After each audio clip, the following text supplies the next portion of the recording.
Good evening all to the 62nd session of the weekly huddle. I am your host Anup and joining me today is my friend and co-host Praneeth. We are cardiologists working at Care Hospitals. A lot of today's attendees have been our usual attendees, so you know the format. The huddle is an unscripted audience level interaction addressing clinical scenarios that we encounter in our daily clinical practice.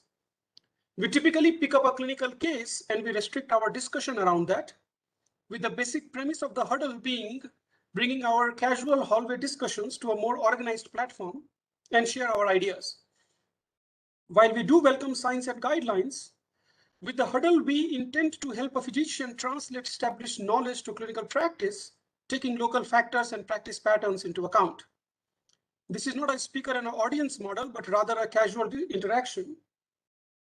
This means any of the attendees can raise their hand or unmute themselves to give their input. As a courtesy, you should wait for others to finish before you unmute yourself. So with that brief introduction, let me get started with today's case, the case details of which I have already shared on the WhatsApp group, and I will also put it in the chat box here, so that if any one of you, if you need to review that case, you should be able to do that. So this is a case which I will tell you the way it evolved.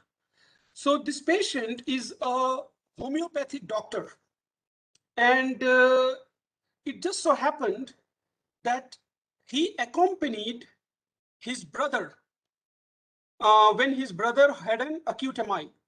So brother was admitted to Care Hospital, 38 years of age, no risk factors, works in a government setup, banking sector, if I remember correctly.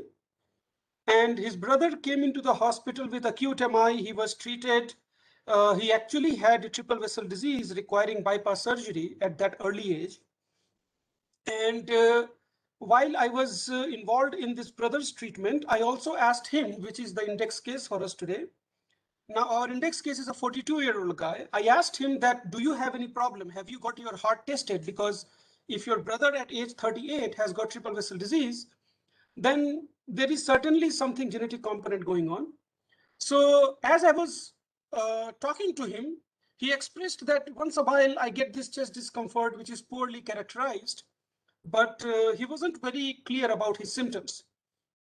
Because of the high risk nature, typically what I do is I risk profile these patients with typical risk markers like lipid profile, HSCRP or calcium score and whatnot. But because this patient also was having some chest discomfort, I said, let us just do a CT coronary angiogram rather than doing a treadmill test. It will give me both calcium score as well as some coronary information, and then we can make further decisions based upon that. So I did order a CT angiogram on him along with other routine investigations, all of which were normal. So the CT angiogram showed that his calcium score was 114 for a 42-year-old guy with no risk factor. That certainly was a higher number. No risk factor means other than family history. And there was a soft plaque in the mid LAD, which was causing about 50% luminal stenosis. And to my eyes, it was not significant enough that it would cause him symptoms, and more so it was a mid LAD. So with this CT assessment, I came to the conclusion that his chest discomfort is definitely not related to coronary artery disease. It could be microvascular, which I cannot exclude, but definitely he has got enough of atherosclerotic changes in his coronary arteries that he deserves risk reduction. His LDL cholesterol at the time when I checked was about 132, and his HDL was low. His HDL was less than 25. So I put him on 20 milligrams of rosuvastatin for a primary prevention of ASCVD. He was not on any other medication, so I did not give him any other medication. His brother underwent surgery and everything was fine. And this guy also now went back to his hometown. His hometown, our index case for today, his hometown is a very small town in Bihar, in the state of Bihar. That is where he practices homeopathy. So he went there and things are all fine. After 2 months, he messages me saying that he is having calf and thigh pain for past 24 hours. and today morning I had a reddish colored urine. So he messaged me particularly, the trigger was change in urine color, but he had been having this muscle ache, muscle pains for the past 24 hours. He denied any other symptoms and he was otherwise fine. He was able to engage in his daily activity. So he just asked, hey, is there something I should do and what all is going on and all these things.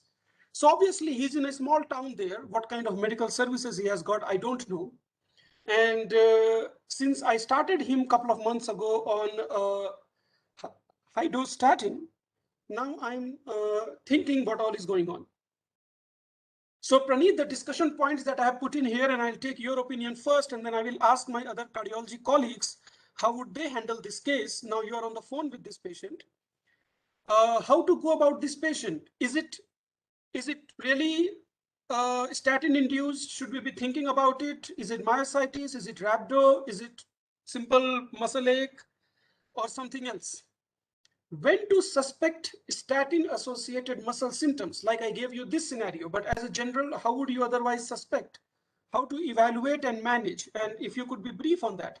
And lastly, obviously, I asked this patient to stop rosuvastatin for the time being, but how do we do ASCVD risk reduction in these patients who are statin intolerant? There is one clinical history which I forgot to tell, which I should tell you. While I was talking to him on the phone, he told me that around 10 years back, he had kidney stone. He had got a ureteric colic. At that time also, he had got some hematuria. He passed the stone spontaneously, and after that, his hematuria resolved.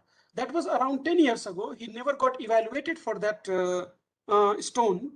And since then, he did not have any other colic symptoms. And even this time, he is denying any colic symptoms. So that is the relevant past medical history, which I thought is important in this case. So Praneeth, you take over. What is your initial impression? And then we'll go down the list. Yeah, good evening, Anup. So, this case, starting of statin and presence of muscle aches, and reddish urine.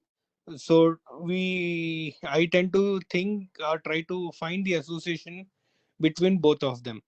So, statin use and muscle symptoms is quite common, and most of them, I think, probably because of the awareness of this entity, or is it psychological? I don't know. But most of the patients who are particularly started on statin, they tend to complain these muscle aches. Now, the issue of having a dark urine and muscle aches is something which I do not want to ignore. And it could be a renal calculus or whatnot. So, unless proven otherwise, I would definitely tend to favor more in terms of some muscle involvement in the form of myositis or rhabdomyolysis. I would try to put that as a differential because that is something necessary. So I agree with your point of unless we confirmed the diagnosis or refuted the diagnosis, stop the statin. But equally, I want this thing to be evaluated. So maybe start something with a regular complete urine examination, and probably creatine kinase, CK and CPK to look at the muscle involvement. And my because it's like over phone now, I would suggest him to meet the nearby physician, find and do this. And probably I would, if these are not there, at least do these routine investigations of urine examination and CK and CPK, which probably he should be in a position to get it done, and then follow it up with physician because he's out of reach. And if it is confirmed, accordingly manage, and if it is not, then we can come back and discuss about the ASCVD risk stratification.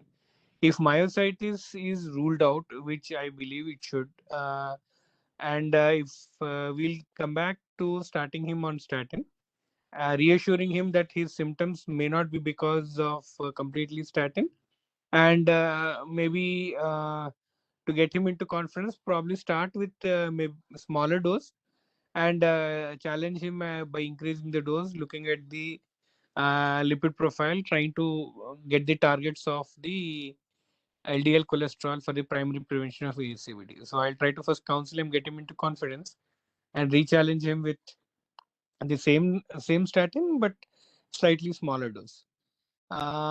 I think these are the questions that you asked, Anup. Anything that I missed?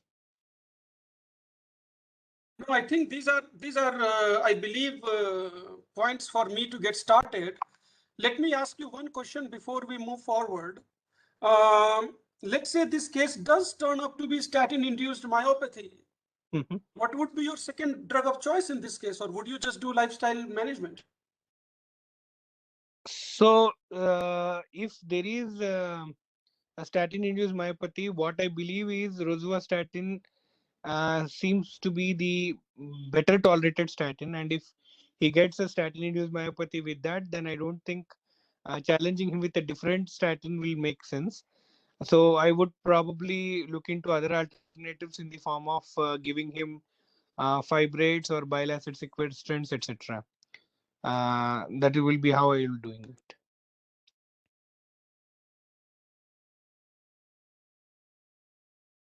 Hello, Anup. Yeah, hi, Praneeth, thank you so much. Chandramukhi madam is here with us. Ma'am, you heard this case.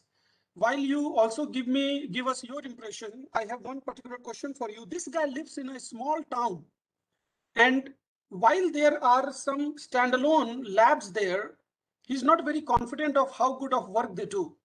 So, how much does this case concern you?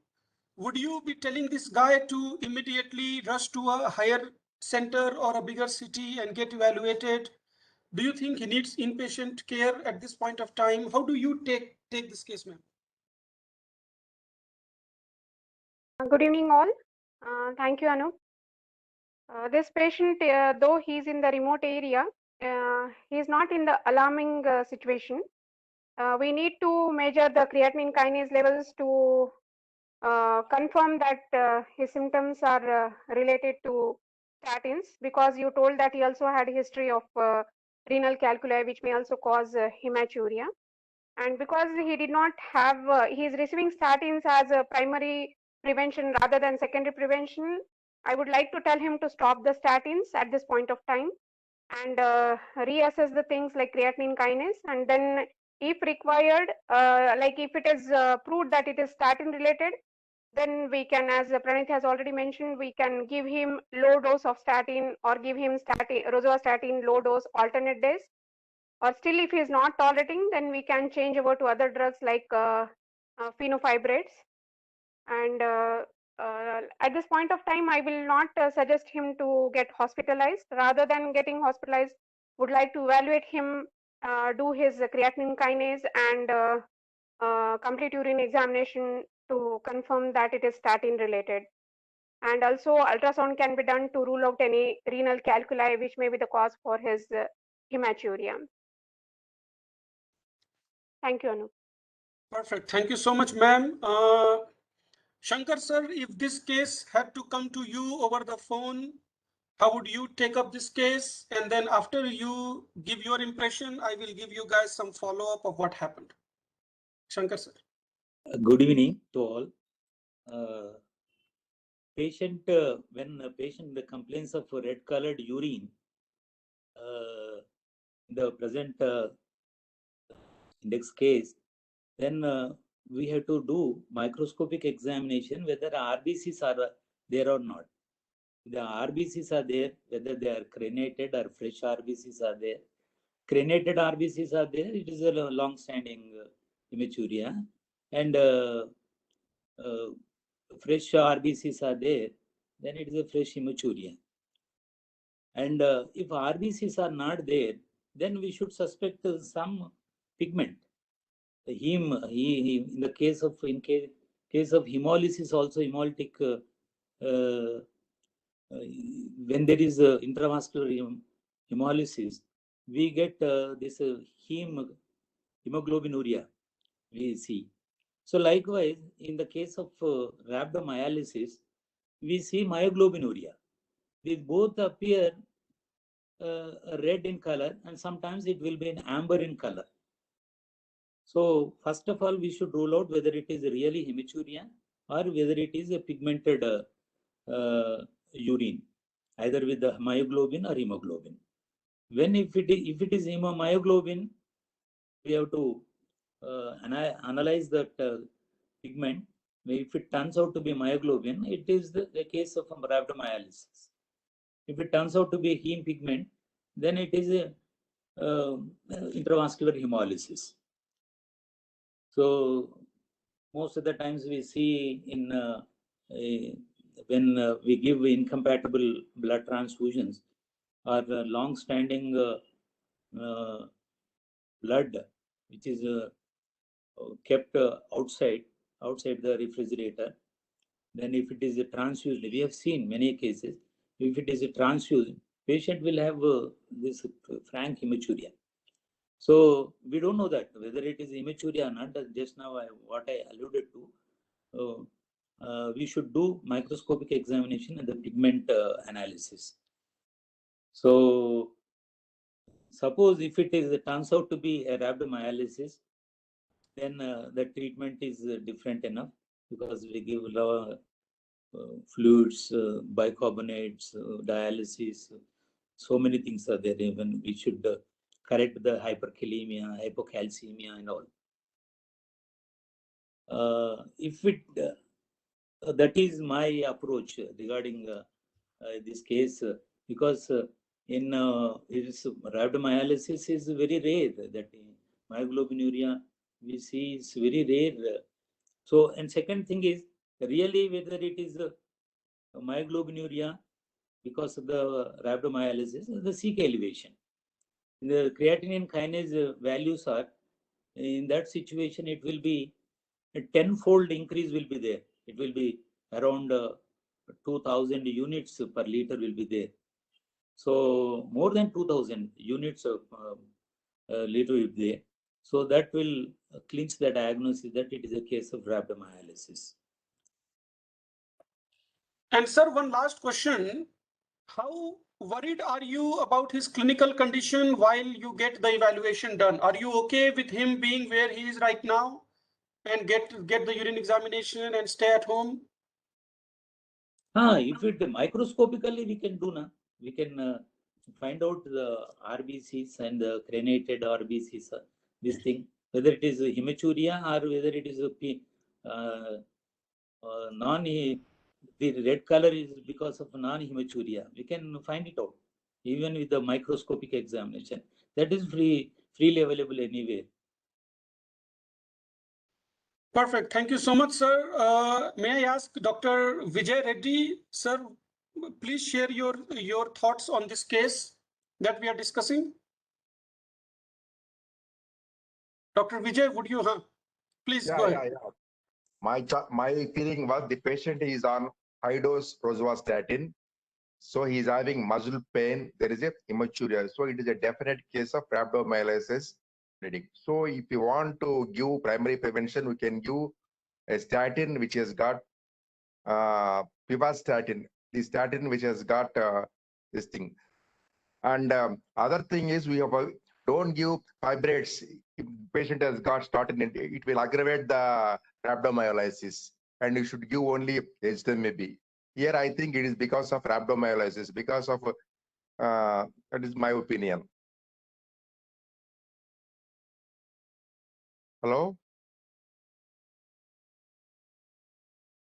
Hello? Yes, sir. Praveen? We could hear you, sir.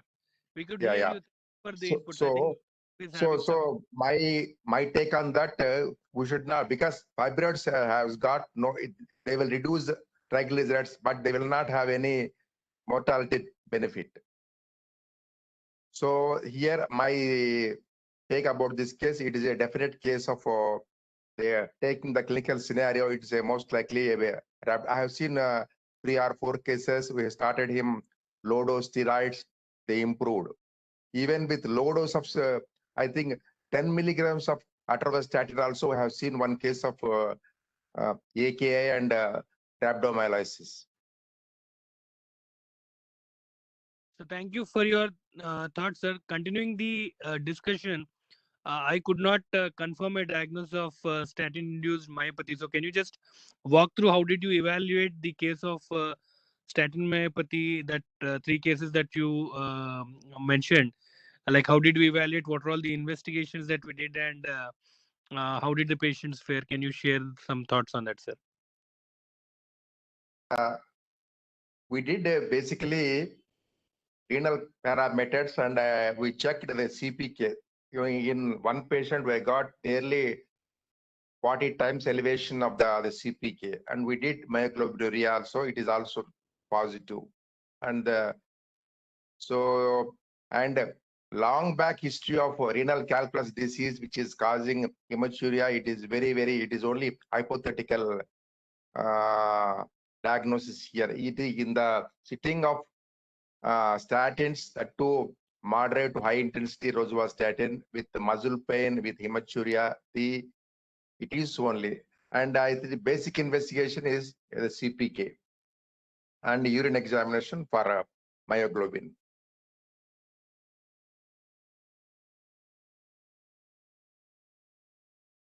Thank you, sir. Do you have something else to add, or can you take over? Yeah, you tell us what happened to this patient. Okay, so I will tell you briefly that day's story, and then we can continue our discussion. Anybody has got any thoughts, please join me in that. So, as Dr. Vijay said, I was equally concerned about this patient's muscle ache as well as reddish urine. I didn't care about his history of kidney stones before. Now, I recollected my days during my internal medicine training where we feared rhabdomyolysis. We feared it a lot because in US, dehydration was one of the very common cause of rhabdomyolysis. And what was ingrained in my mind is, for rhabdo, it is the timing of hydration that matters the most. And these patients, they need to be hydrated very significantly. And the earlier you hydrate, better are the chances of patient recovering. Once ATN sets in, it becomes very difficult for these patients to overcome the clinical crisis. So that is something which is ingrained in my mind. So whenever I see or whenever I encounter rhabdo, I become very, very aggressive. And that is just my personal experience. So I told this guy that he needs to get out and stay in a slightly bigger town, and he needs to hydrate himself as much as possible. And if he has got any doubts, he needs to get an IV line in and start hydrating himself a few liters of saline in the next 24 hours. He was not very clear about CPK availability in his town. He could get a urine examination and an ultrasound done. He got a urine examination, which he showed me after 3-4 hours. And the urine examination suggested RBCs. There were almost 200 to 300 RBCs present per high power field, along with blood dipstick positive. This RBC positivity, as Dr. Shankar and many of you suggested, it goes against rhabdomyolysis. It goes more in the favor of local trauma. So that was a little bit reassuring to me. And the ultrasound, which was done in that small town, did not show any renal calculi. So I was pretty much where I started with. There is no stone, at least on the ultrasound, but I am questioning the quality of ultrasound in that area as well. RBCs present in the urine, that did give me a little bit of comfort, but I still told this patient to hydrate himself and maybe go to a town where he has got some support. He said that there is a slightly more equipped town about 100 kilometers from where he stays, and he can go there and he can stay there for a few days as required. So I told him to go there till the time we rule out rhabdo, till the time we make sure he's okay, he should stay there. A little bit overkill, but that is how I defend myself, that because I'm fearful of rhabdomyolysis. So this patient went to a different town the next day. He hydrated himself very well. He got a CPK test done, and that came out to be normal. I told him to get a non-contrast CT scan done to look for kidney stones, and the CT scan did not show any kidney stones whatsoever. So next day, now I have this patient whose red-tinged urine is better. It's still a little bit red-tinged, but better than yesterday's. His calf pain is more settled now. He's hydrating himself orally. Urine examination shows red blood cells, plenty. Ultrasound and CT scan both does not show any kidney stones. So now he's asking me, this is almost 24 hours since he first time contacted me. Now he's asking what to do next. So let me start again. Praneeth, you got this information. How would you go next now? Anup, I have a question. Did this patient, being a homeopathic doctor, did he use any other alternative medication? I asked him and he said no. He is basically, he turned into a good patient after his brother's event and everything. So at least to me, he was saying he's not taking anything fancy. Okay. So looking at this story, it looks that rhabdomyolysis seems to be less likely, and probably there was a stone which he might have passed off, and that is why we could not see or appreciate this stone, and the trauma which it produced is probably the cause for his still presence of RBC. I think in a couple of days, probably that should settle down. So maybe right now I'll a bit slow down and keep him monitoring. Ask him to keep observing his urine for a couple of days, and if it settles down, probably that hematuria thing or the reddish urine thing will settle down, and we can again come back to the discussion on preventing his ASCVD. Even if it was, Praneeth, even if it was kidney stone that passed off, let's say, why all this muscle pain? He was having clear muscle ache involving his calf and his thighs. Yeah, so statin-induced muscle symptoms, I believe, again, are quite prevalent. And most of the times, I think they are a lot psychological, and or probably even if they are there, maybe mild enough to be manageable. Looking at the risk-benefit analysis, I believe the benefit of giving statins is outweighs the side effects profile. So I would do consider them and try to reassure him and try to get his confidence and then start him. But whether they are really attributed to statins, maybe. But equally, I have my doubts, or maybe I'm overthinking of brushing off his symptoms. That majority could be psychological as well. Dr. Vijay, what is your thought? I gave you more information what happened in the last 24 hours. Do you think still it could be rhabdo without a CPK elevation? And what else could be going on in this particular case? Here, the effects of statins are myalgias, myositis, and rhabdomyolysis. Myositis and rhabdomyolysis, they are excluded because of the normal CPK. It could be simple myalgias, which is simple myalgias.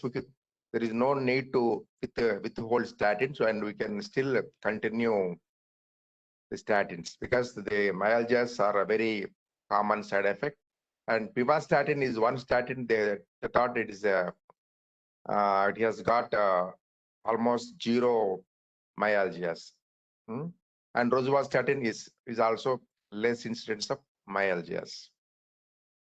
So these are the three situations: myalgia, myositis, and rhabdomyolysis. This is the spectrum of illness because of statins. Sir, is pravastatin available in India? Do you know the brand name? Pivasta, it is available. It is in 4 milligrams strength. What is it called? Sorry, the brand name? Pivasta. Something like that. Bravator from Sun Pharma. Okay. Maybe somebody, if you could just write on the chat box for other people to also reference to this. Maybe we can discuss a little bit about ASCVD prevention in patients who do have statin intolerance in the form of rhabdo or myositis. This case, after 24 hours, I also thought that the chances of rhabdo is not there, but because it was a primary prevention, till this date, he is off statin right now. He's feeling okay. His hematuria resolved by the following day, which is almost 48 hours. And we all concluded that his hematuria most likely was related to a small stone that he passed. And after that, we did not evaluate any further. But I have not restarted him on statin. This is something I should do, but I'm still kind of contemplating. So my question to the audience is, and anybody can chip in patients who have proven statin intolerance with elevated CPK, and I'm not talking about those myalgias, those 30% patients who come in and say, I'm having weakness or muscle ache. Patients who have got CPK elevated myopathy, how should we be doing primary prevention or secondary prevention in those cases? Anybody who has got a thought, maybe they can unmute. Dr. Gopi Krishna, you are unmuted. Please go ahead and add your thoughts. Yeah, Dr. Anup, good evening all. Actually, this is like a SAMS, most common type of statin associated muscle symptoms. Greater than 80% of them are almost they're associated with mild symptoms only. These are like a heterogeneous manifestation of disorders. Like most of the time they manifest like a simple myalgias only. No need to evaluate for the CK levels in all patients. But like a simple myalgia, there is no need of seeing high elevated CKs. And second, as other doctor said, just like a myositis, it's associated with the muscle symptoms, which is seen in the form of greater than 10 times elevation of the upper level of normal levels, upper limit of normal levels. And rhabdomyolysis, as everybody knows, it's like a CK elevation is very high, almost like a greater than 40 from the baseline type of upper limit of normal levels, and associated with the renal injury also. But the most common type of symptoms are simple muscle pains. Just we can withhold the statins for temporary time. But the thing is, clinically, we can evaluate the probability or having whether these symptoms are associated with the SAMS or not. There is a like a symptom wise we can assess. See, if you ask the symptoms, there are some points are given according to European guidelines. There are some points given as per the history. If distribution of symptoms, they are symmetrical and more like involvement of the hip flexors and the thighs, they are given like a points of 3.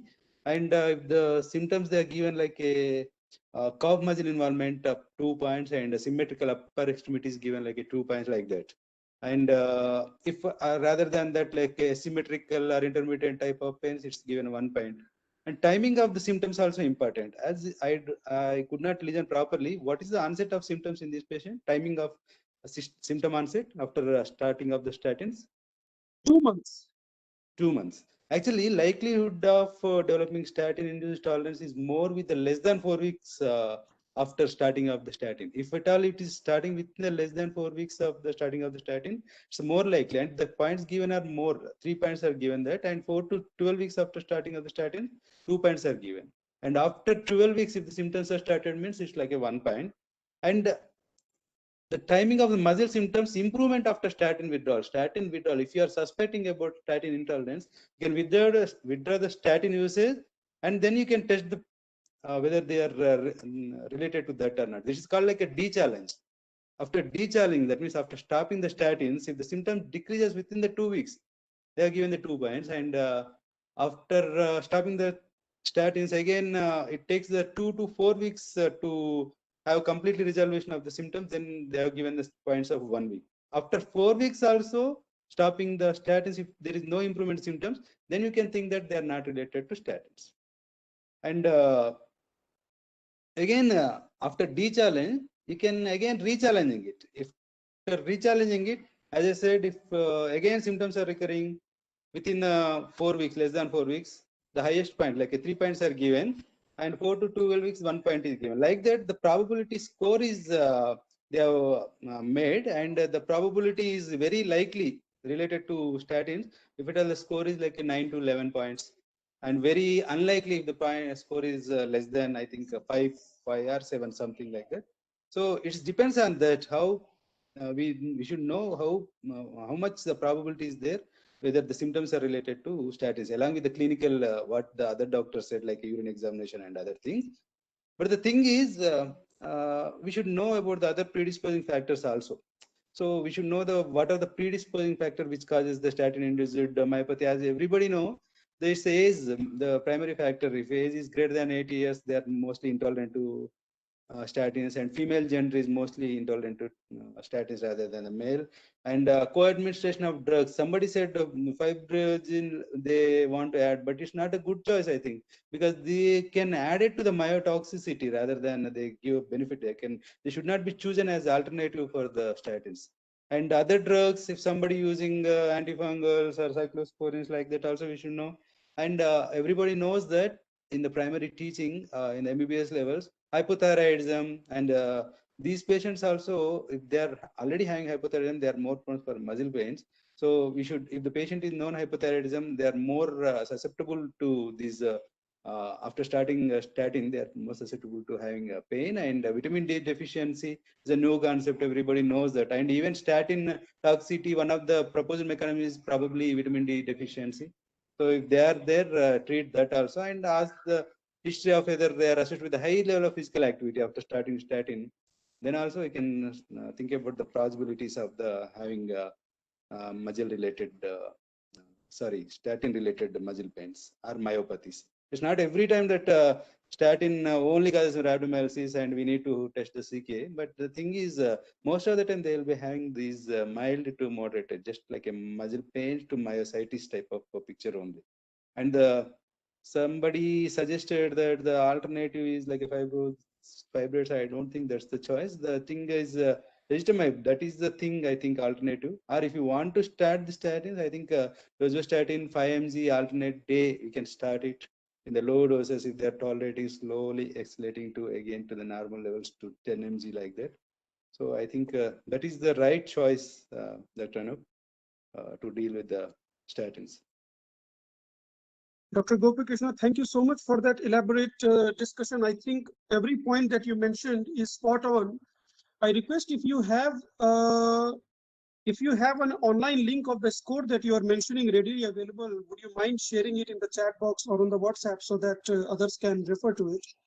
And Yeah, maybe we can keep it with us in our memory so that next time we can use it in our discussion. And one thing I want to say, like a bile acid sequestrant, I don't know how many people use these things, cholesterol.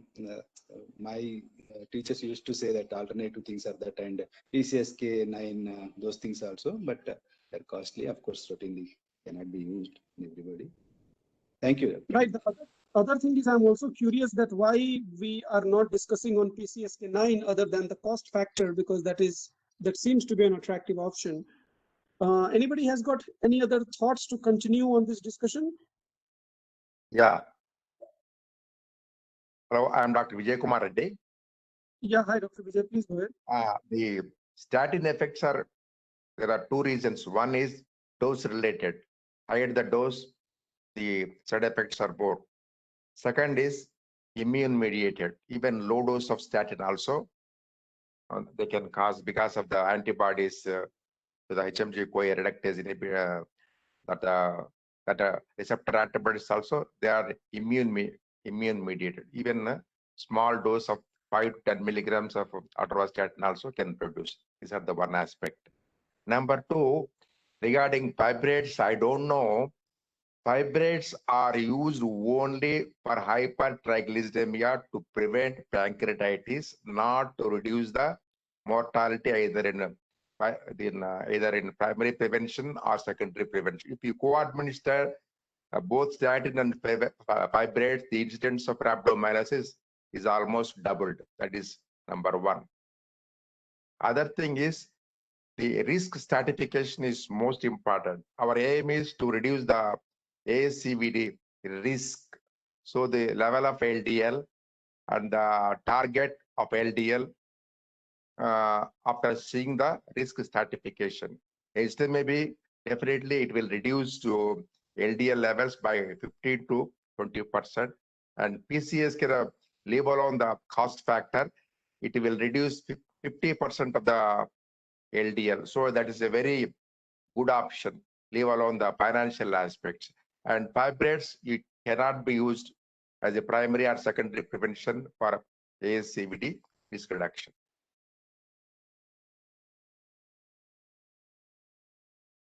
Perfect. Thank you so much, Dr. Vijay. Floor is open. Anybody else has got any other thought process to discuss? One question Praneeth put up was role of CoQ10 and vitamin D. I think vitamin D has been discussed already. Vitamin D deficiency certainly is associated with increased muscle symptoms. Whether it is associated with increased myopathy or not, I don't know. Maybe somebody can highlight that. And there is this concept that you should get their vitamin D up to the mark if you are putting them on hydrostatin. I don't do it routinely. Whether it has got any mainstream clinical relevance, I again don't have much of idea. But we all in India, we tend to treat vitamin D deficiency a little bit more aggressively than what we have been doing outside India. So that is certainly one thing to discuss. CoQ10, we used to prescribe a lot in US because the idea here was it kind of helps with myalgia symptoms if taken along with statin. I believe what Praneeth said, it is more of a psychological issue, I think, because data-wise, it has never been shown that it actually works better. But certainly, patients' tolerance to statin is improved when they take CoQ10 along with it. Their role in organic disease like CPK positive myopathy, that again, I don't think is well studied. If somebody has got any thought, they can share that as well. So that is my answer to the two questions which were asked. If anybody has got any other thoughts, they can share for this.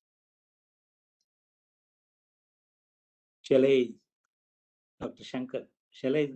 Yes, Shankar sir. See, just now Dr. Gopi Krishna alluded to is that is a SAMS clinical index, statin associated muscle symptoms clinical index. This is given by the task force in the 2014. So that is a score is there. The SAMS CA score will be there, and depending on that, whether it is severe or whether it is probable or possible or unlikely. In the true statin myalgia, so when we think of a true statin myalgia, before that, whether the muscle symptoms are due to hypothyroidism or a hypovitaminosis D, because the vitamin, many patients with a vague muscle symptoms, if you give a vitamin D, they get rid of myalgias. So hypovitaminosis D and obstructive liver disease and chronic kidney disease or acute renal failure or liver disease. So these things should be taken care of before we say that it is a true statin myalgia. And at the same time, drugs also, drug to drug interactions are more with these statins because of the cytochrome P450 enzyme. Either it is inhibited or it is induced with many drugs like cyclosporine, erythromycin, macrolides, very commonly used. The HIV drugs, protease inhibitors, antifungals, amiodarone, and amlodipine, verapamil, diltiazem, rifampicin, grapefruit juice we don't use here, but in Western they use the grapefruit juice.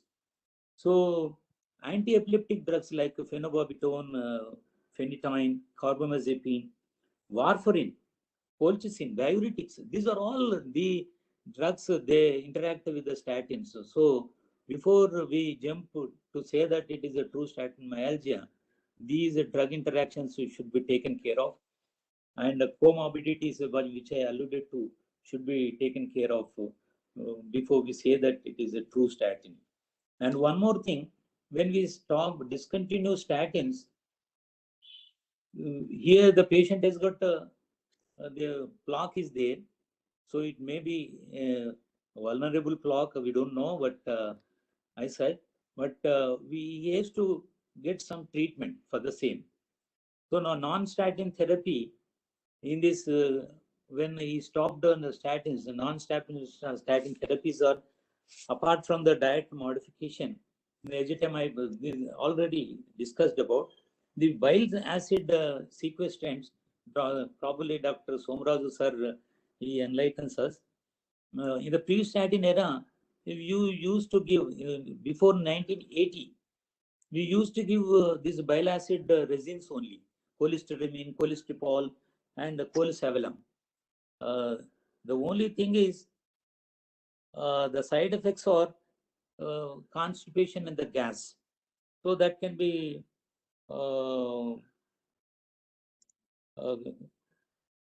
that can be controlled with the psyllium. Psyllium used to give psyllium extract we used to give to combat that side effects of cholesavalum, constipation, or the gas. And the only contraindication is hypertriglyceridemia. It increases the triglyceride levels. So once we rule out that hypertriglyceridemia, then only LDL cholesterol is there, high levels. Then in that situation, we can give these bile acid sequestrants or bile acid binding agents of the resins. Then the PCSK9, as everybody alluded to also, it's very costly, and it is you should give parenteral. And one more thing, when the patient is on statin, he should be alerted to report the new onset of myalgia or weakness. This is very important. And if possible, baseline CPK estimation is a must in every case where we start, so that the rise in CPK levels, so we can differentiate whether it is a true statin myalgia, because other muscle disorders also will produce CPK levels elevation. So before starting statins, we should do baseline CK investigation. Thank you. Thank you so much, sir. Let me ask Somaraju sir for his opinion. Sir, you heard the case discussion. You heard about how we wanted to manage this case and the overall discussion on statin intolerance and what to do if there is statin intolerance. Your impression about the case and as a general about statin intolerance. Actually, most of the things are already well covered, and the importance of hypothyroidism and vitamin D was already stressed. That is very important to check before what we do. But what I want to emphasize here is two issues. One is anything we do, the patient, it's not disease-centered. It is not. It has to be person-centered. I want to know what he does. What is his daily work, his physical activity, and his physical activity after he met you, whether any exaggerated physical activity of any kind, the idostatin, just because we advise lifestyles and all that, suddenly they start doing exercise more than what they were doing earlier, even that can precipitate some myalgias, etc. And secondly, the best course of action appears to be, if considering that CPK is normal and everything, and once you deal with all this, a lower dose of statin on alternate days appears to be the best choice. And if anyone has any more doubts, I'll want to know. But I'm surprised. Again, it's repeatedly being re-emphasized, and we realize in the present day medicine whether we can cure our present day practices from this problem of disease-centeredness versus person-centeredness. I want to know what he does. None of us are interested in it, it looks like. Yes, sir. So I will try to address some of these. So he is a homeopathic doctor. That is what we discussed early on. And after he met me, definitely his physical activity has increased. He's not going to gym, but he reported that he has been going on a dedicated morning and evening walks that he had been doing. and he lives in a normal terrain, so I don't expect him to be doing any mountain hiking or something. His daily work is pretty much limited to a desk and a chair. So before he met me, his lifestyle was much more sedentary, versus after he met me, he started with dedicated walks, but not going on a gym. He's a vegetarian, but his diet pattern actually was not that bad, and he is not an obese guy. So I didn't have to offer much to him in terms of diet, except just cutting down his carbohydrates a little bit and adding some protein. So that is the background which he had, that I could tell you, sir. Anup, why I was emphasizing on the recent increase in physical activity with the hydrostatin, with a normal CPK, etc., most probably explains his myalgias. And he should reduce his, should gradually increase his physical activity. He should reduce this level of statin dose. And also maybe you try to give it alternate days, smaller doses, and work on it later. Thank you. Sir, how long do you wait before you, when these kind of myalgic symptoms are there, not a CPK positive case, but a CPK negative case, how long do you wait before you re-challenge them in a primary prevention setting? Immediately stop for a while and then restart a smaller dose, alternate days. Somebody, Dr. Gopi Krishna, I think he suggested a combination of rosuvastatin 5 milligrams and ezetimibe. Combination is also available. And try all that and try to give it alternate days. They are as effective as daily doses, smaller dose. Perfect. Thank you so much, sir. Anybody else has got any other thoughts about this case or the topic that we are discussing today? Shall I? One point. Yes, Shankar sir, please go ahead. I'm fortunate to go through the Indian studies. So in that, Dr. Somaraju sir's paper has been published in 2013, before the task force guidelines. So published in the Indian Journal of Metabolism and Endocrinology. So statin intolerance he discussed along with Dr. K. Madhu. Probably sir may be knowing, I think. Sir may be remembering. So he has given that day, those days only, he mentioned this alternate day therapy of low dose statin. He mentioned, and later it has come into guidelines. I'm fortunate enough to have such teachers. And one more doubt regarding the same, an Indian paper where from Singapore, also he is also Madhu. So he presented a paper that, so in India, if the statins are given, the levels in the blood will be 1.68 times than the Caucasian group. So we are thin built, frail individuals, and low body mass index. So do we need these Western guidelines where the high statin means 80 milligrams of heterostatin and 40 milligrams of rosuvastatin? So definitely they do cause myotoxicity. So what is the opinion of Dr. Somaraju sir regarding this high levels of statins in our body after administration of statin? And we are low built and thin built and low body mass index and frail individuals, most of us. So when we give this high dose statin, naturally we see many patients with muscle symptoms. Thank you, Dr. Shankar. And all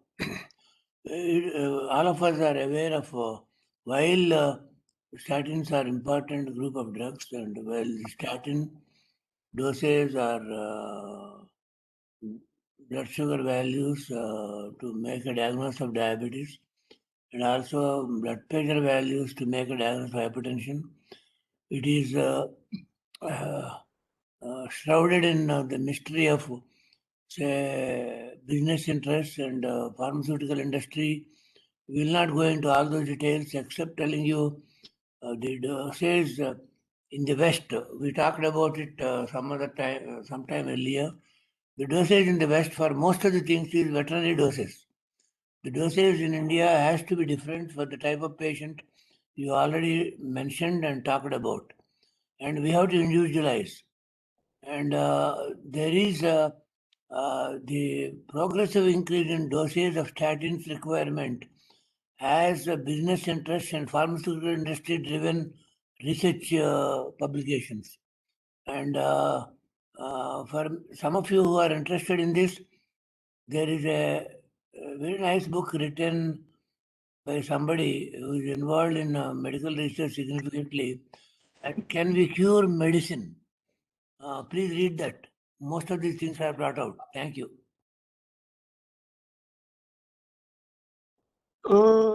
Shankar sir or Samaraju sir, can any one of you who have been in this business for long period or practice for long period of time, just give us an idea of how many total cases of CPK elevated myositis or rhabdo, which is statin related, that you have seen, just to give us an idea of the kind of incidents that we are talking about, CPK proven entities.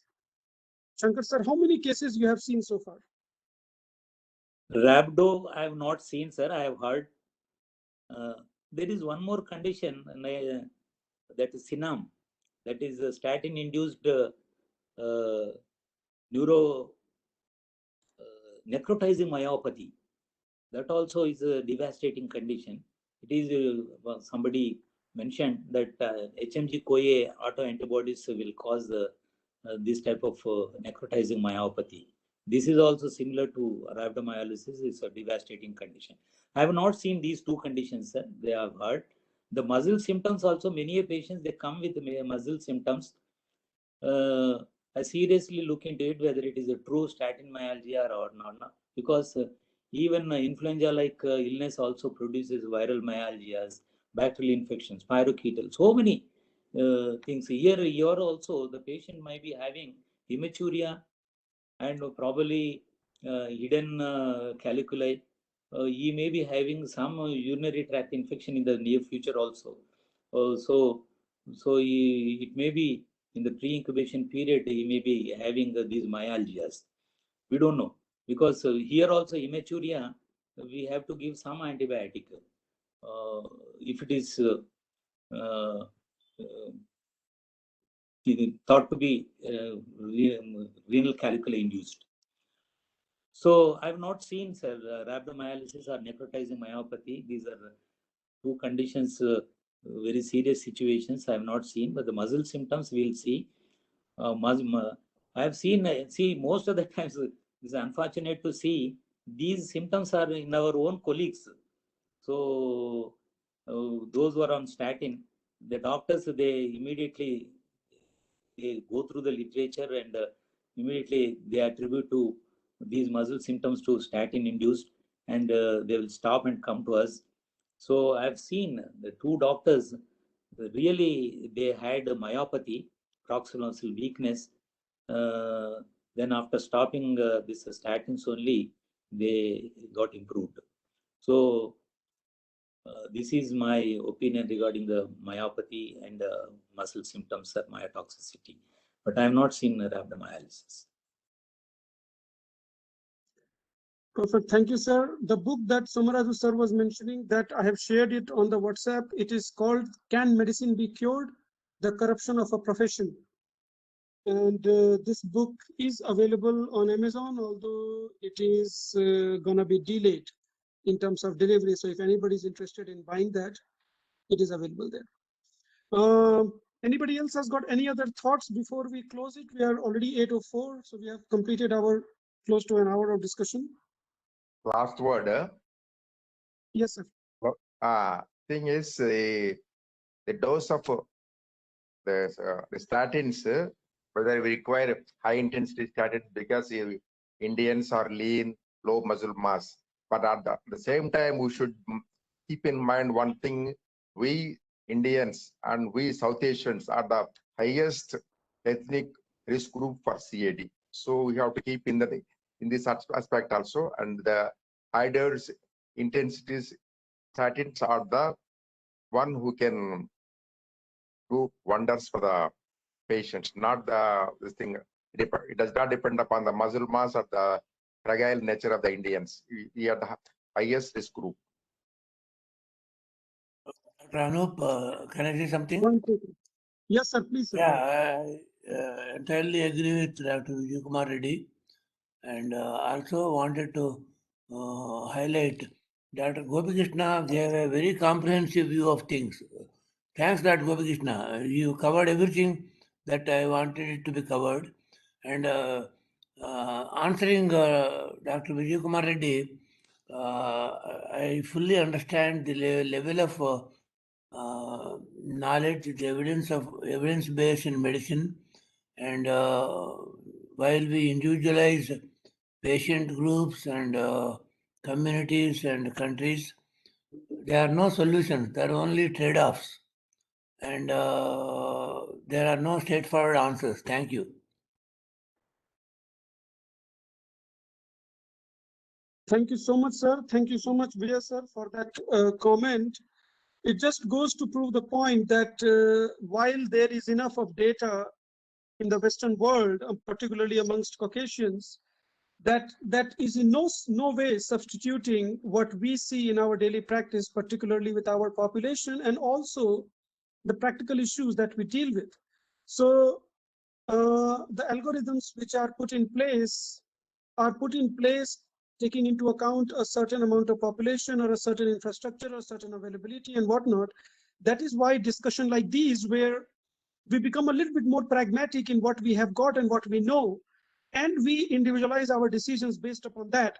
So I think that is where these kind of discussions, they hold a very important value, where while we do read the guidelines and read the science, we put some of the scenarios that we face and come up with a more comprehensive decision plan for a patient, understanding that sometimes that goes a little bit beyond what the guidelines suggest. But till the time we maintain a little bit of decorum, we try not to completely contradict the guidelines, I think we will be in good shape. And it also calls for more research in our setup. And I sincerely hope we will reach a phase where we will value clinical research as much as we value clinical medicine in the Indian context right now. As we know, with the amount of clinical medicine which is practiced in India, in that proportion, the clinical research does not happen as much as what it happens in other parts of the country, other parts of the world. So I think that is one thing which I definitely call for, and hopefully over the time, we will start paying attention to that. If anybody has got any really quick, important comment, otherwise we'll quickly close the session. Shankar sir, 30 seconds. Okay, sir. See, when we can confront with atorvastatin or rosuvastatin the muscle symptoms, the less myotoxic statins are pravastatin, fluvastatin, and pitavastatin. They are freely available in the market. The Pravator, Fluvalip, or Lescol, and Pivasta. So these can be switched on to when there are muscle symptoms with the long-acting and the fat-soluble statins like atorvastatin. So we can switch on to these less toxic statins.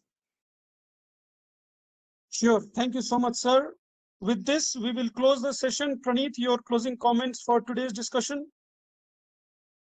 Yeah, so the HMG-CoA reductase inhibitors are the statins, the most important molecules for preventing ASCVD events, and should be one of the important drugs, but using them is challenging, where almost 30 to 50% of patients encounter these statin-associated muscle symptoms, and diagnosing and evaluating is a challenge, and because the spectrum is quite wide or varied from muscle symptoms to necrotizing autoimmune myopathy.